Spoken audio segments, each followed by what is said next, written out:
Hello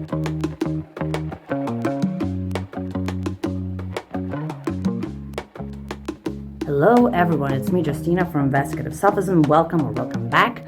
Now let me dive into today's topic, which is something that I haven't talked about really in my blog, in my podcast episodes, in my videos, but I think it's such an important topic because it relates to everything that I've been talking about since the very beginning of this project. And that can come in the form of a question, which is, how is your judging mind doing? So it's not about only what you say, but about the judging thoughts that you might have. And I will get to the why part of why it's important to think about it, why it's important to be very mindful about it, because there's some negative externalities there that are negative, not good for us. But let me tell you why I'm talking about it and what's my personal background, because it's very, very not great. So I am from Eastern Europe, and in my country, at least in Lithuania, I don't want to speak for the whole region, but there are some regional tendencies I've noticed. So I come from a culture that's very, very judgmental, that's very passive-aggressive, even though there's no word for passive-aggressiveness in Lithuanian, my native language, so you cannot even call people out for using that kind of language, right? Because the concept doesn't exist, right? So everyone's very passive-aggressive, very judgy. There's a lot of body shaming. As a woman, you grow up in that. There's a lot of, oh my God, look what she's wearing. With that shape, she cannot be wearing that. She shouldn't be. Or just all these comments and all these how people should be. And if someone doesn't like it, he or she will tell you things that really don't have anything to do with their lives, right? It's always this, I will let you know how I feel about something, even though I don't care, kind of, right? So there's a lot of there's really lots of this like negative, really bad, very, very unhealthy judgment. And for me personally, it took me some years to be like, oh my God, I don't want to continue this. Like, it stops with me. Many things, I think they have to stop with me, and that too. So I have to be very careful. I have to catch myself. When I'm walking the street, I see someone who's dressed in a weird way, according to me, so I don't go into, oh my God, what are these pants? What the hell? How is this person? Blah, blah, blah. Just like, like this kind of string of thoughts suddenly, right? This person has nothing to do with you. How he or she is dressed has no impact on your life, but still like, I will judge now.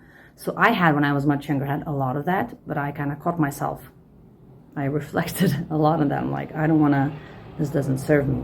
And that's my sort of personal summary of my journey, and I don't know what yours is, but I think we grow up very often in very judgmental societies. Obviously, we cannot escape sexism, right? No society is free from that. We cannot escape different kinds of, generalizations that we have about people. So we have to consciously inspect it and reject it. Because if we don't do that, we will continue in our judging minds. So this is yet another category of where we could be applying our mindfulness, where we can sort of observe the thoughts we're having and slowly start maybe not having them at some point, or saying, that's an interesting thought. I don't know why I have it. It doesn't serve me. I can let go. I don't need to stay in that thought.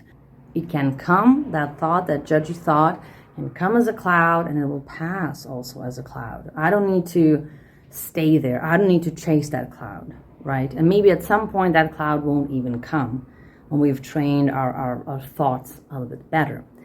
And I was thinking 3 things why it's important kind of to catch ourselves when we're judging others. I think one is just a general training of managing our thoughts. I know that, yes, we cannot really control our thoughts, but can we manage them a little bit better? Can we maybe not get stuck in some thoughts and just, let them go? Another thing why it's good to reflect on our judgment and try to catch ourselves as we're doing that, to be mindful about it, is because some thoughts just simply don't serve us. Like, they simply don't serve us. And crappy, weird thoughts, they will come. We cannot stop them. But at least to realize that, okay, once again, it comes, but it doesn't really serve me. It doesn't really create any value in my life if I'm judging others. So I can consciously let it go. So first, managing my thoughts in general. Then, okay, is this thought, is this sort of a thinking serving me in my life in general? If not, then why am I consciously continuing that?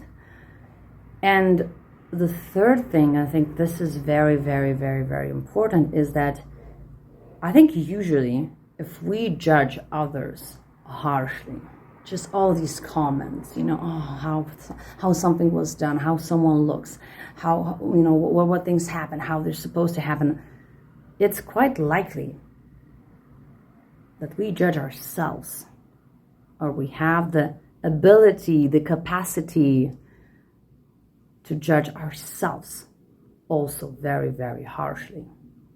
Thoughts like, what an idiot, I'm such an idiot, I'm like, why do I think, blah, blah, blah, all of that, like, we can very easily internalize that. So how we think of others, how we sort of, even if we don't say it, but like what we're kind of like, what our thought process is, why would we think that we would escape that same thought process? And why would we think that that's a good process to have and to judge ourselves harshly? And obviously the other way around, if we are kind to ourselves, if we practice more self-compassion, right? If we talk to ourselves in an encouraging, loving manner, then it's more likely that we will kind of extend that to others as well.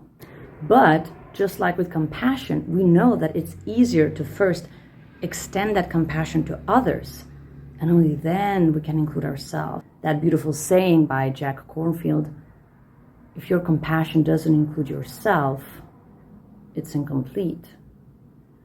So sometimes we start by others, we start by applying things to others, and then, only then, we're more able to apply that to ourselves. So that judging less. If we apply that to others, hopefully that's another path towards our self-compassion as well. And we know that without self-compassion, what kind of empowerment, what kind of progress, what kind of personal development can we talk about if we're not compassionate with ourselves, very harsh with ourselves, if we're judging ourselves very harshly? So from not commenting in your head on people's attires or on how someone sounds, or some other things, very superficial it seems, right? But the implications can be very, very profound. And that's why it's important to inspect our judging minds. Hey, I'm on the same path as you are. I'm not free from judgment, but for me, it's even funny when I catch myself when a really kind of thought comes to my head. I'm like, oh, wow, that was very judgmental. I'm like, what's happening in there? I have to inspect that. Is that coming from some insecurities that I'm reflecting on other people? Like, wow, that was very mean, what I thought. So this all is just another path when we talk about self-compassion, right? Mindfulness, and that path to being the more liberated kind of, more authentic, kinder selves. Because I think that's a very good path to be on, and judging others and ourselves doesn't really serve us. There are ways to comment, there are ways to reflect on what's happening, right? But the harshness, the judgment, it doesn't have to be a part of that assessment that we're making. If it's a productive assessment, right? I can be kind to myself as I give constructive criticism to myself, saying, ooh, okay, that wasn't the greatest thing I could have done. Okay, how can I improve, right? That's not harsh judgment. So let's strive for that. Let's strive for something constructive, for something positive, for something not necessarily positive, something that's healthier for us and for others. Because why to create that negative energy? Why to have that angry, judgmental mind? Like, what does it create in the world? What good does it bring? Not much. And if you feel superior, right, when you're judging others, there's some things like that's a very fertile land for you to investigate. Like, why? Why do you have the need to judge others so harshly? What are the insecurities maybe behind that? What are the fears? What's your self-image, right? Where is that stemming from? So we can go very, very deep in this topic, but what I want to do is to encourage you to kind of reflect on how you're doing this area. Could you be doing better in a way? Maybe to reflect more on why it doesn't serve you and what kind of person you want to be, how you want to show up in this world. And I hope that being judgmental not critical, not skeptical, but judgmental is not one of the ways how you like to see yourselves. Because once again, it doesn't give us any good, I think. So thank you for being here. Thank you for choosing to invest in yourselves. Thank you for taking the time. Now there's so many other things you could be doing. Thank you for seeing yourselves as being important enough to invest that time, to invest that reflection, and to do that important work. So thank you so much. Thank you for your time, and I'll see you soon.